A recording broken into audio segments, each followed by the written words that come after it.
Hello, YouTube. Uh, this week's video is going to be a little bit different. We're going to take a look at the plans that we're trying to build to. Um, as I've had friends and family come over and look at it, they're like, "So, what's this thing going to look like? Where are we standing now?" That type of stuff. So I figured this would give you an overview of kind of what the floor plan looks like, and then maybe as you look at the other videos, you'll be able to see kind of what we got going on. So here are the plans that we have. This is the front door of the house. This actually is the north side of the house. So here's the front door. Here's the garage door. Here is that piece of the house that is on a little bit of an angle.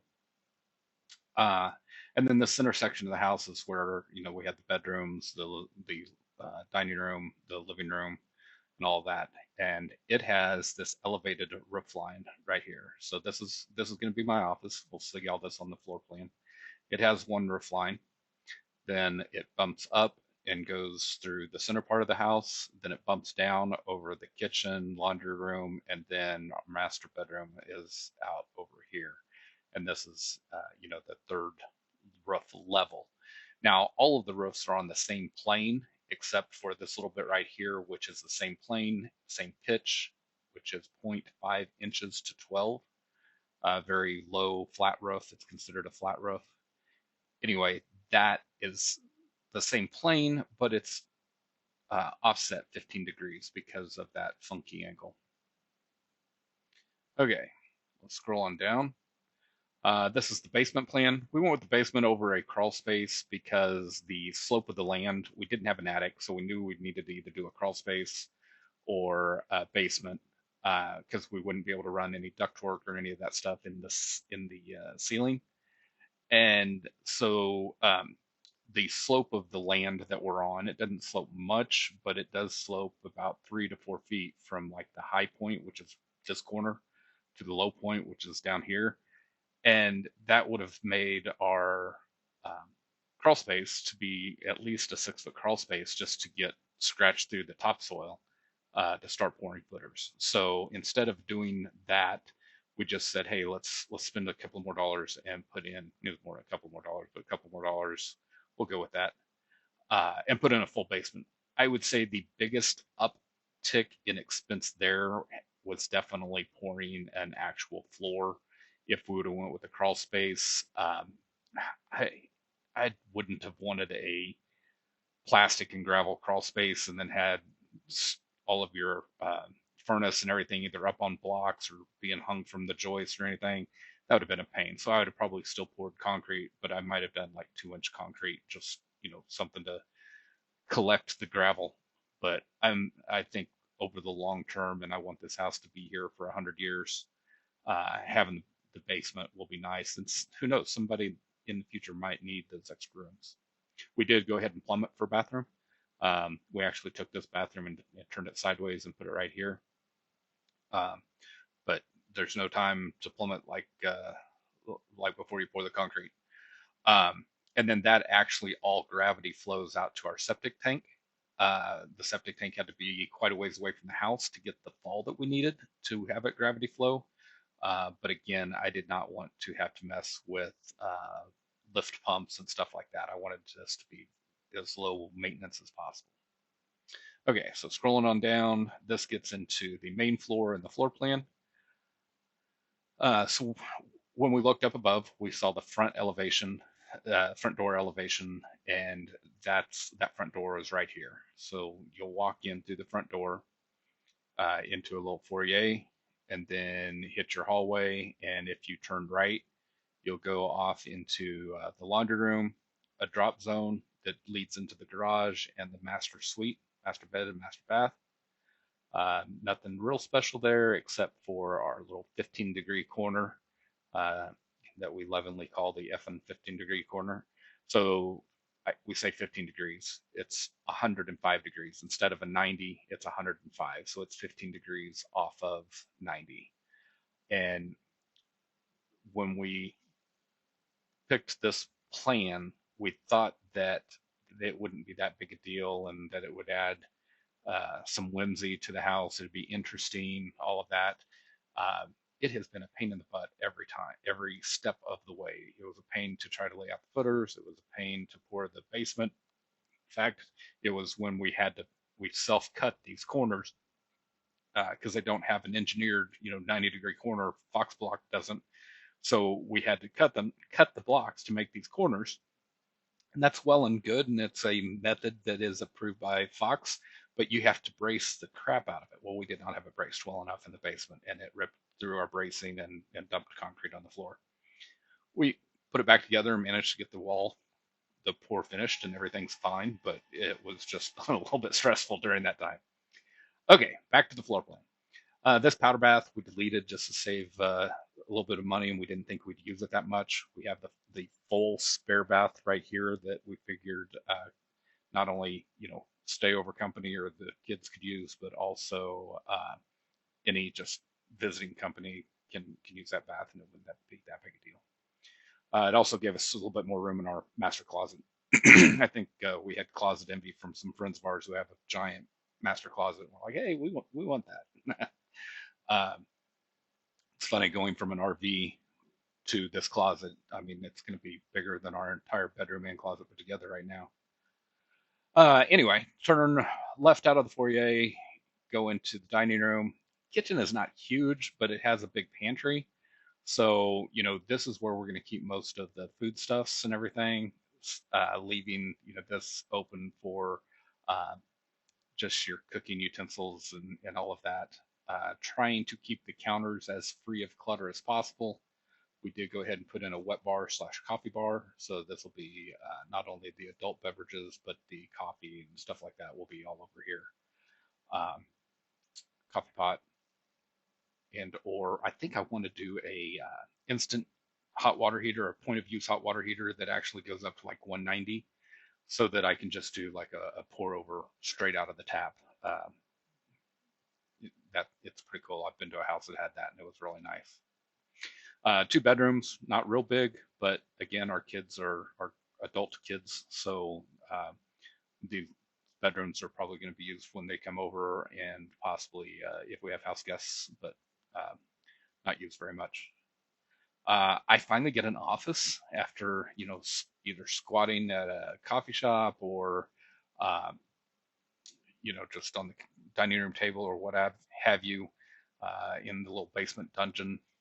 I finally get an office and it has real windows. That's going to be a novel thing. I've worked from home for the last decade and I've never had a true office. Dining room, great room. So the dining room and kitchen will be, connected and all open. Little bit of a dividing wall here up high. So hopefully it'll break up a little bit of the echo chamber, but it's still going to be nice to have that all open and kind of have a nice conversation flow. And then the great room will be where we have our sofa and everything. Our TV is planned for this wall. And then what's going to be probably what we like most is this big covered porch. We actually have two covered porches. This would be what we'll call the coffee porch, because it's going to face away from the morning sun. You won't get to see the sunrise, but you also won't have the sun in your eyes.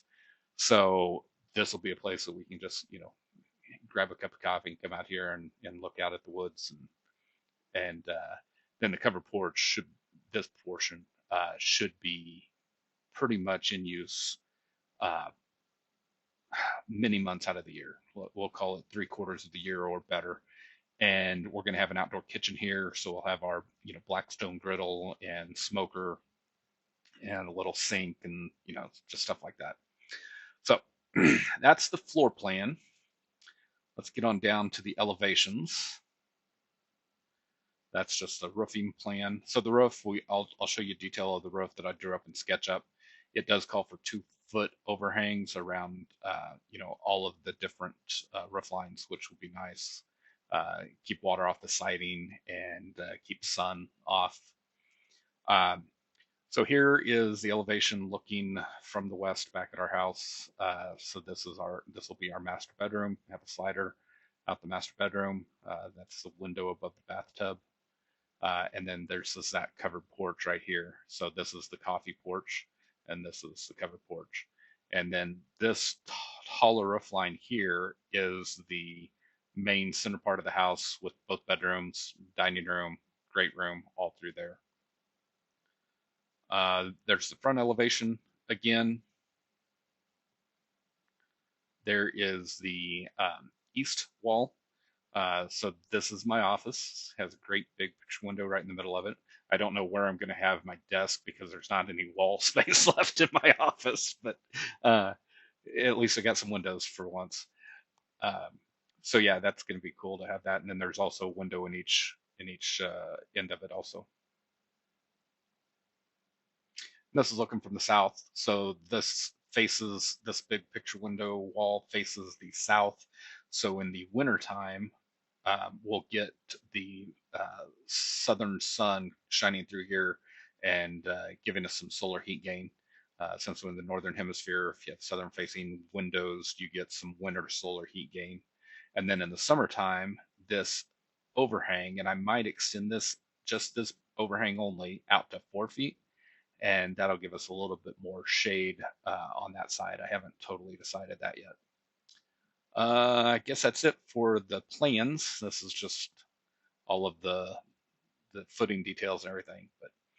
But so let me jump over to the roof. And before we jump into what that roof's going to look like, I got the idea from one of the guys I've been watching on YouTube to learn a lot of this stuff on building science. Is Matt Reisinger. If you haven't seen his channel, check it out. It's a lot of good content out there. But this is his home, and what he did was I think this is called either the perfect wall or Matt calls it the monopoly framing. And basically, what that means is that you take the roof deck and you run it all the way uninterrupted, and you can't really see it in this picture, but you run it all the way to your siding, and then you tape and seal so you have a very airtight seal from your roof deck down to your siding, which means that your rafters, where traditionally they would just stick out and you'd have rafter tails that were sticking out and you would have to air seal between that and the rest of the house. Here, you actually don't extend your rafter tails, and then if you want overhangs, if you need the rafter tails for overhangs, you put them on afterwards. And you can see, like up in this portion, that's what he's done. These are LSLs that he has cut down and put a notch on, and that notch catches this exterior foam insulation. And again, that's also what we're going to do is we're going to use some exterior polyiso foam. So this is polyiso foam that goes on the outside of the house. And then the idea is then you put another layer of OSB on top of this, and then you put your roof on top of that. And um, one of the I guess a problem with this type of roof is the fact that there is no air gap for air movement. So if you get water in that sandwich, that there's no way for that water to dry out. And one way to alleviate that is a product that he is showing on this video, which is coming up right here. This is a Hunter panel product that actually has, yep, here we go. So here you have the polyiso, which is just what they were putting down over there, with glued to it these wood standoffs, and then the plywood decking that would be what you would attach your roof to on top of that. And you screw all of this all the way through this panel down to the deck. This is just a stack of them, but you screw that panel down to the deck, uh, the what's underneath the house, and then this provides your airflow. This gap right here provides your airflow so that you get good convection underneath the plywood that holds your actual roofing. In our case, it's going to be standing seam metal. So that's kind of what I drew up.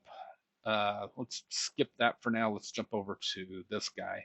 So this is the mock-up that I did of kind of what I'm wanting to do with my roof. So if I take my subfascia out and I take off the top sheathing and the insulation, okay, this got a little bit more complicated than it needs to be. I will change what this actually looks like to get my corners done and still have some overhang. As of right now, I'm doing my overhang with the flag down. So same type of deal. You take a 2x8 or LSLs or LVLs and cut them down so that I have this um, apron right here, which will actually go to the outside of the wall, and I can put a ledger board on there that will help support it. I think I want to do it that way. I might change to something that looked more like what Matt had on his house. The other thing that I have changed from where I initially thought was I initially thought I was going to run my concrete wall up, have it at the same angle as the roof, that 0.5 to 12, and then just run my rafter tails along from there. Um, I decided that I would rather have those to where they were embedded in the wall. And I could have done that with a ledger board and joist hangers, just like we did on the basement wall. But I think I'm just going to make pockets in my SketchUp. I just have a actual shelf there that we, didn't pour concrete into. Um, but I think what I'm going to do is just have pockets that these will sit in. So they'll be pre-measured to 16 inches on center. And then, when we get ready to set them, if everything goes well during pour day, this should be a very nicely formed pocket that just accepts this 11 and 7/8 I joists. And then we put a deck, battens and overhangs. There we go. Okay, so then we put a layer of plywood or OSB on top of that, then a waterproofing membrane, or I could do zip. I just got to price out those two options, whichever one's cheaper. I do want to do a self-attached uh, membrane if I do a membrane, something like an ice and water shield that is sticky on the back and you lay it down, like a shark skin ultra SA or something like that. So I just got to price that out versus doing zip, which is basically a fluid applied membrane on top of OSB, and then you use your tape to tape all the seams together. Then we'll do the insulation and then the battens on top of that. And the battens right here, where the overhangs are going to be all the way to the roof deck, screwed in solid, real tight, because they'll have a moment load on them. But everywhere else, we'll just do 2x nailers that are screwed all the way through the foam, but they just rest on top of the foam. And that should give us a really solid place to then put our 5/8 inch plywood or OSB on top of that. And then here is that air gap from right here to right there. And I can make that, whatever I decide to cut these to. I haven't decided whether I want to do 4 inches, so 2 layers of 2-inch, or a 2 and a 1, or 2 layers of 1. But I definitely want to do 2 layers of foam so that I can overlap my seams and not have any convective, areas where I could get cold spots on my roof. And then on the inside, I was thinking spray foam, but there are some drawbacks to spray foam. It really depends on who your contractor is that's doing it, on what their mixture is. And also, there are also the blowing agents that they use to foam up the foam, inflate the foam, make little bubbles in the foam. Anyway, the blowing agent for some of the spray foams can be not so environmentally friendly and have a lot of greenhouse gases. So that's one of the things with the polyiso. Um, here's the polyisocyanurate. There we go. I did look up and see what gas do they actually use for that, and the polyisocyanurate uses pentane as a blowing agent, and that is, a very neutral gas and doesn't deplete the ozone and has a very low global warming potential.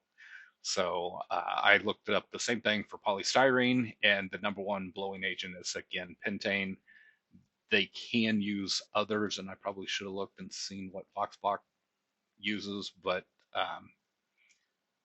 I'm hoping that it was pentane. Okay. here is that same product. Like I said, it's a Hunter panel, Hunter cool vent, and you can see where you can get air movement, you know, in both directions through that panel, and then you screw through where all the green paint is and screw it down. What else? Okay. Oh, from our last video, here is my SketchUp of the RV port. That's a previous video, so if you want to go check that out, we actually built the RV port by hand. We welded up ourselves, came up with the design. Yeah, we copied the design. Copied the design ourselves, and I even drew it up in SketchUp, and then ignored all these plans, and we just laid it out on the ground out in front of the shop, and figured out what it needed to be. So yeah, I didn't actually use this after I built it. Real quick on the house. So here is that house. I built our house in SketchUp also. So this is the basement included. So this portion from right there to there is subfloor to footer. So that's all basement, and then all of this is, the main floor. This does have that 4-foot overhang because I was playing around with the shadow effects, and that's when I figured out that if I had to extend that out to 4 feet, if I do 4 feet, I might have to go back in here and put in some type of brace that could look cool if I, did some, funky metal or whatever. It's mid-century modern house, so I kind of, would want to do something that looked pretty sleek and clean lines. But yeah, I drew it up in SketchUp just so I could see different things like, hey, what's the slope of my garage floor? I don't know why the shadow is halfway in the middle of the floor. That's weird. Um, but yeah, you can see that, there's our garage, and I want to be able to see, once I do a 2-step down, what's that going to look like? That let me decide where I needed to put that brick ledge. Whoa, no, zoom out. Sorry to get you motion sick here. But we have a brick ledge on this wall for the garage floor to sit on. We have a brick ledge on this wall for that coffee porch to sit on. And then we have a brick ledge on this wall for our like outdoor kitchen and main back porch to sit on. Um, so that will tie in the slab for those porches onto the foundation of the house, or the garage floor onto the foundation of the house. But the garage floor is low enough that I actually had to move the brick down, or a block down, I should say, on the brick ledge for over here. And then we actually will have brick ledge on these, on both sides over here as well, so that it's fully supported. Um, in front, it'll be supported on the top of the foundation here. I might steal some, because I don't think I planned for enough of it, but if I have enough bricks left, I need to put a little bit right there also, just so that I'll have good support, all the way around. And then I'm still going to put a pad in the center, and then also dig out and then put some bond beams in there. I really don't want my concrete to crack over time, especially if any of that settles. But anyway, that's the plans. That's kind of what we're going for. So as you look at our house and keep looking at the videos, that's what we're going for. Hope you enjoyed this video. It's a little different. See you next time.